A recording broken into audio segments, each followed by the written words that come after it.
Ukraine में हो रही बमबारी के बीच यूक्रेन से वापस लौटे स्टूडेंट ने बताएं वहां के मौजूदा हालात। खतौली निवासी ऋतिक पांचाल हाल ही में यूक्रेन से लौटे हैं, जहां वह पिछले 4 सालों से MBBS की पढ़ाई कर रहे हैं, जिन्होंने रूस और यूक्रेन के बीच चल रहे युद्ध की स्थिति में वहां के हालात बयां किए। साथ ही उन्होंने बताया कि वह यूक्रेन में हुए हमले से हर कोई दहशत में है। भारत से लगभग 15 से 16 हजार बच्चे वहां पर अभी भी फंसे हुए हैं। हम किसी तरह आखिरी फ्लाइट से अपने घर तक पहुंचने में कामयाब हुए। जहां यूक्रेन की स्थिति बेहद खराब है, हर तरफ दहशत का माहौल है। रॉकेट लॉन्चर मिसाइलों से हमले हो रहे हैं, जहां पर और भी बच्चे फंसे हुए हैं। दूसरी तरफ सरकार ने फ्लाइट के टिकट पर अचानक से रेट बढ़ा दिए हैं, जिस कारण अन्य बच्चे भी वापस नहीं आ पा रहे हैं। वह सरकार की तरफ से उन्हें कुछ खास सुविधा नहीं मिल पा रही है।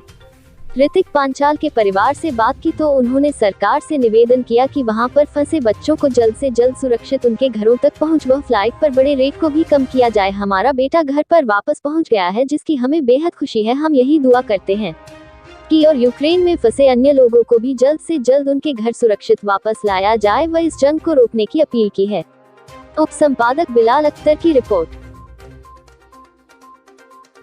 स्थिति तो थोड़ी तनावपूर्ण है वहाँ पे अभी, क्योंकि दिक्कत क्या हो रही है, वहाँ पे बच्चों के पास प्रॉपर इन्फॉर्मेशन नहीं है कि उनको कहाँ जाना है, उनको लेके कौन जाएगा, सरकार क्या स्टेप ले रही है उनके लिए।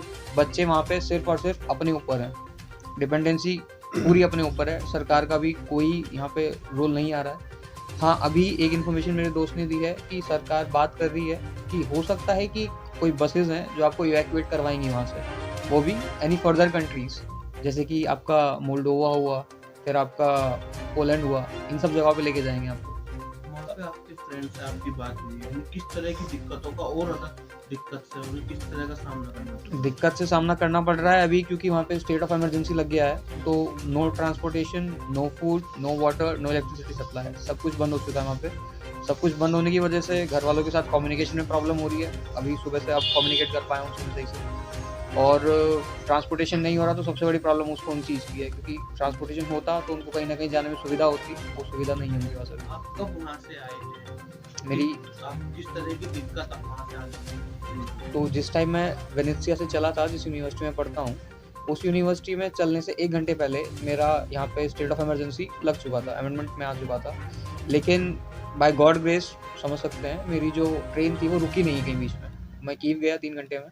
उसके बाद मेरी फ़्लाइट थी, क्योंकि कॉन्फ्लिक्टेड एरिया के ऊपर आ रही थी, तो उसको डाइवर्ट करा पहले किसी और एयरपोर्ट पे। वहाँ से जिस मेरा डेस्टिनेशन एयरपोर्ट था वहाँ पे गया, और वहाँ से फिर मैं इंडिया के लिए आया। कितने मानते हैं, कितने अभी स्टूडेंट हैं कुछ idea? If I have to guess, there are at least 15,000 students. कब आप गए थे वहाँ पे पढ़ाई के लिए? मैं 2018 बैच में गया था वहाँ पे, और मुझे 4 साल हो चुके हैं वहाँ पे। मुझे बहुत अच्छा लग रहा है। मेरा बेटा घर वापस आया है और बहुत परेशानी में आया है मेरा बेटा, बहुत दिक्कतों से आया है। तो मैं तो गवर्नमेंट से यही कहना चाहूँगी कि किसी भी तरह, जिस तरह से वे फंसे हुए हैं वहाँ भारतीय, उनको वापस लेके आया जाए, और जो टिकट्स इतने महंगे कर रखे हैं वो कंट्रोल में करें, जिससे बच्चे अपने परेशानियों के वापस आए। आप लगातार खबरें देख रहे थे जी, हमले की खबरें आ रही थी, उस दौरान ये वहीं पर मौजूद था, आप कैसा लगा? मेरा बेटा उस टाइम वहाँ था, तो मुझे हर वक्त यही डर लग रहा था कि पता नहीं किस तरह से मेरा बेटा निकल के आएगा वहाँ से।